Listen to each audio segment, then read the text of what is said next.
Today's story is The Door at the Edge of the Universe, Parts 3 and 4, by MellonTheFelon. The goal was to teach Lee Harvey Oswald to be a good Marxist.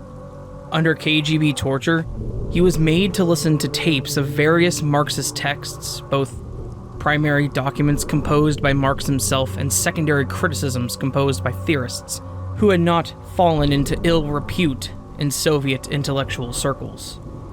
A typical session involved a KGB agent administering a strong dose of LSD and then selecting a tape at random from the assembled collection to play on repeat for the next several hours. These included Marx's critique of the Gotha program, excerpts from the collected works of Vladimir Lenin, selected chapters from Capital, and so on and so on. It soon became clear that Oswald was incapable of absorbing this information, and so his handlers turned to a new variation on this technique, emerging from information the agency had acquired from a high-ranking mole in the CIA.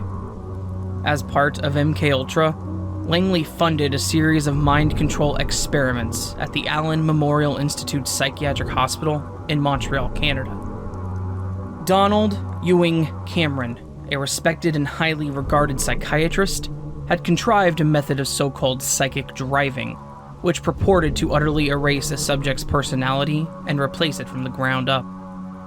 The de-patterning phase was accomplished via the total destruction of the patient's space-time image, via a combination of sensory deprivation, electroshock therapy at up to 40 times the standard dose, medically induced sleep and comas, and cocktails of ever more powerful drugs.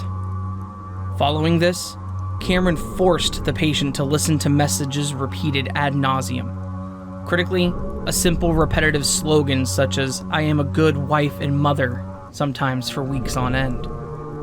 The team tasked with overseeing Oswald's indoctrination then began to rely on a single recorded sentence, which they forced him to endure for indeterminable days. "I'm just a patsy." Ben was in the habit of lamenting the state of contemporary politics, and never have I met another man at once so passionate and so despairing. These criticisms spanned the ideological divide, and while one day he would be raving over corporate influence in American politics and the prison-industrial complex, the next he would be equally appalled by the widespread ignorance over Soviet crimes in 1920s Ukraine. He issued the same even-handed excoriations of American sexism and the corrosive influence of contemporary feminism on the integrity of the nuclear family.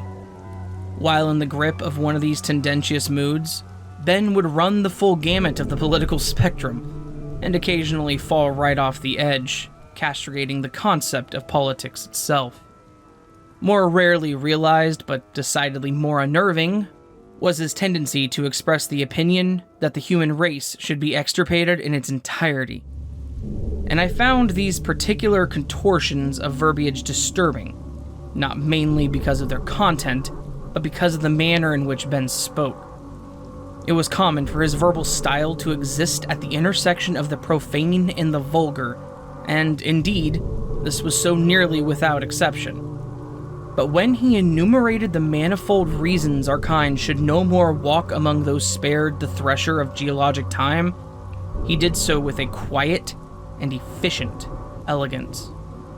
He explained that the race of man was a flagitious cancer on the hollowed earth, that his cruelty goes unheeded by civilized beings no more, and that the innocent blood of martyrs and children shall call forth sevenfold vengeance from beyond the stars.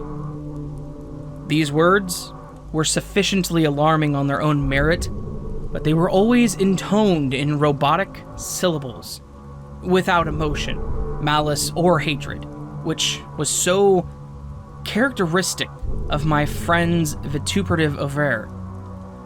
He gave the impression at these moments of being a conduit for something wholly unhuman, a presence displaced in unhallowed time and walking anachronistically among men once more. My acquaintance on death row was something of an amateur astronomer.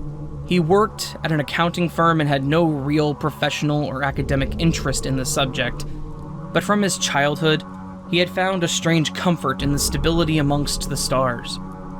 From the time of their identification and grouping by the ancient Greeks and Romans, nothing significant had changed about these astral luminaries, and so too would nothing change for centuries to come. This is why, among other things, he became quite alarmed to discover an entirely new object orbiting Mars. He reported the phenomenon to the American Astronomical Society and NASA, which politely informed him that he was mistaken. Yet the object was clearly there. And it was through this strange interloper in solar space that he caught his first glimpse of the door. Through a very powerful magnification, he was able to see this object, which had appeared in orbit around the red planet, was not precisely an object at all, but a queer sort of distortion. Light bent around it in a manner not unlike the phenomena observable at the event horizon of black holes. Unlike a black hole, however, this weird extraterrestrial oddity did not reflect, or perhaps, as he later grew suspect, mediate light. This was not a black hole, he came to realize, but a wormhole. Though allowed by, and indeed predicted by, the theory of relativity and string theory, no such phenomenon had ever been before observed by the human eye, and no recognized astronomical body would believe that my acquaintance had been the first to do so. But it was not until he aligned his telescope with the wormhole, quite by chance, that its deepest secrets manifested themselves. This was his first encounter with the door, and he described it as akin, but also quite unlike, a bad acid trip. Though he supposed it was really closer to his experiences with DMT in this object's production of the powerful sense that he was watched, that a powerful entity inhabited this space, and that it was possessed of power at once numinous and terrifying, heartbreaking, beautiful, and apocalyptic in scale. He wept, and it was not clear to him at the time, or when he recounted this event, whether the tears symbolized joy or despair. Freddie described a loving father, a fact that stood in sharp contrast to the official story presented in court documents. He did have the unfortunate and baffling habit of forcing him to sleep in a closet, but when pressed for an explanation, he would gladly reply that he was protecting him from what he never said. But night after night, his father would remain immobilized, repeating his strange mantra endlessly. Open, close, open, close. Jimmy Dalton had worked hard to attain his position of authority in the Central Intelligence Agency. He had done it slowly and carefully, as his superiors had instructed.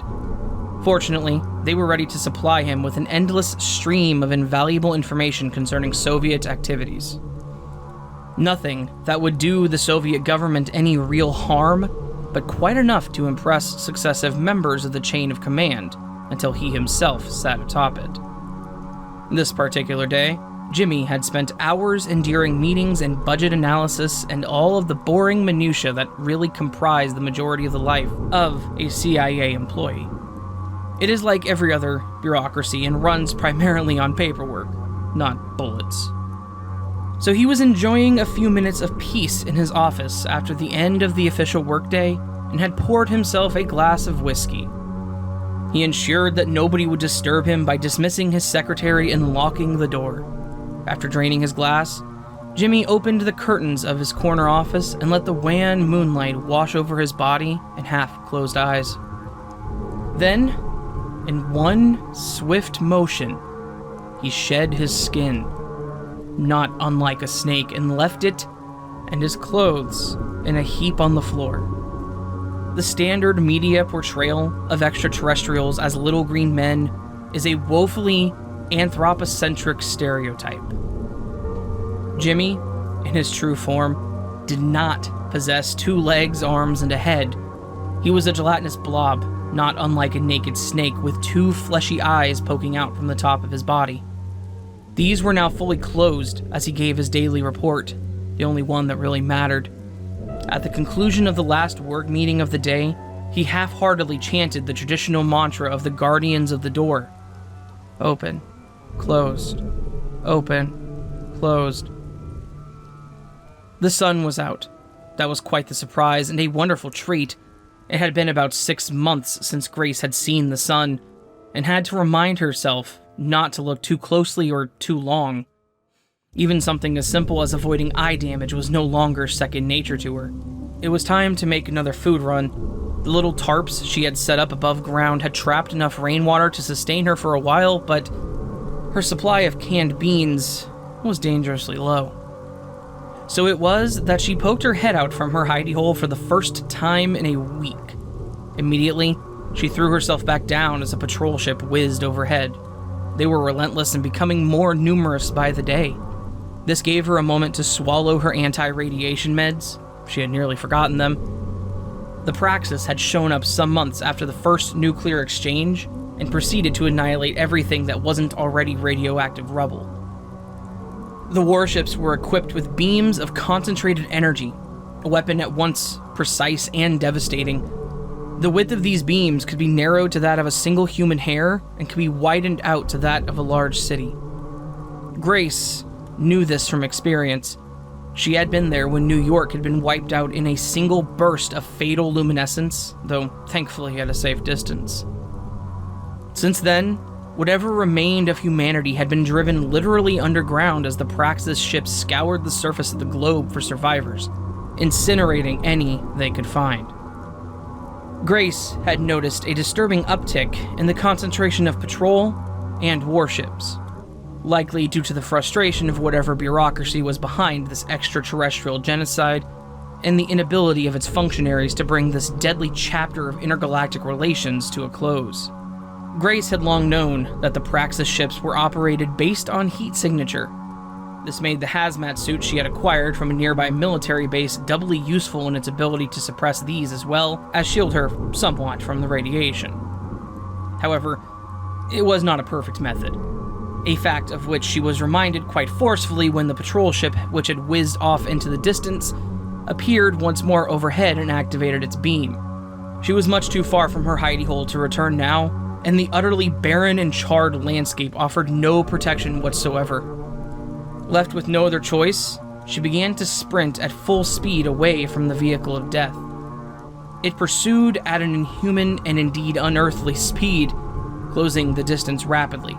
Its deadly light blazed hot and fearsome, and even through the suit she felt it. The obverse of death's icy hand. It was feet away, and her legs pounded the charred wasteland with increasing but hopeless rapidity. Inches now, she felt its scalding tongue licking her heels and splitting the suit's fabric.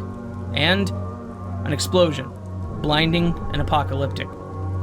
The ship fell to earth and Grace collapsed, weeping to the ground.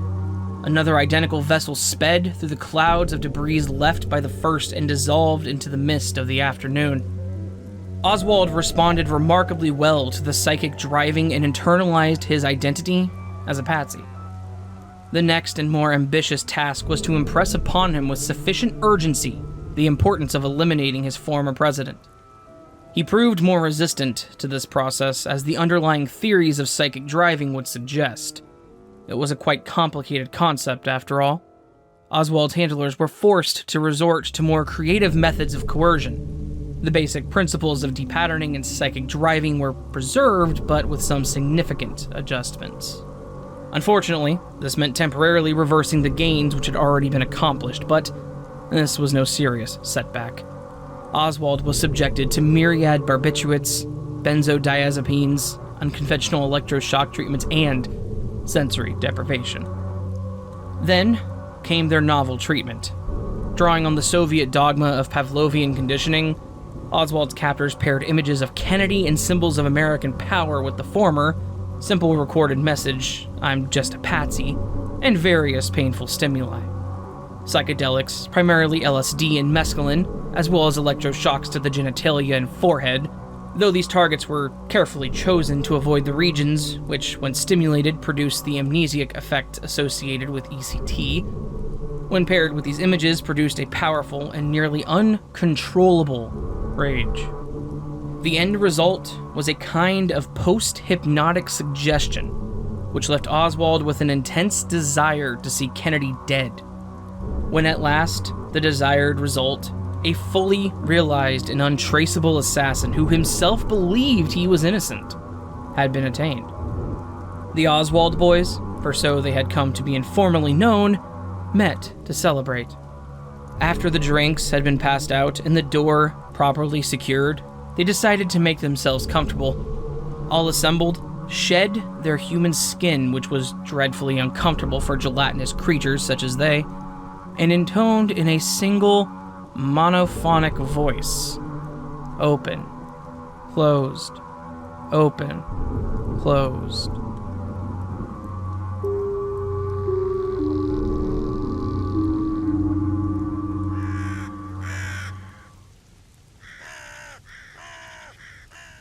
So that, my friends, was The Door at the Edge of the Universe, parts 3 and 4 of this 5-part series. This one kind of bled further into the sci-fi element than the first two, didn't it? I like it. I like where this is going, and I like the story. So hopefully you guys are enjoying it as well, because I love it. Alright, friends, if you liked this video and would like more content like this, or content that is so vastly different, it's like comparing spiders to orange balls. Orange balls? I don't even know what that is. What the hell did I just say? God. Anyway, consider joining the Nevermore. Hit that subscribe button and the bell icon next to it, and by doing so, you become part of the Nevermore. You can do things to support the Nevermore, such as joining me on Twitter, Facebook, Reddit, submitting a story to me in the link down below, or supporting me on Ko-fi or Patreon. Completely optional and always appreciated. All that said, friends, I hope you're having a fantastic weekend so far. I hope you have a great day, and I hope to see you on the next video, but until then, much love and sleep well.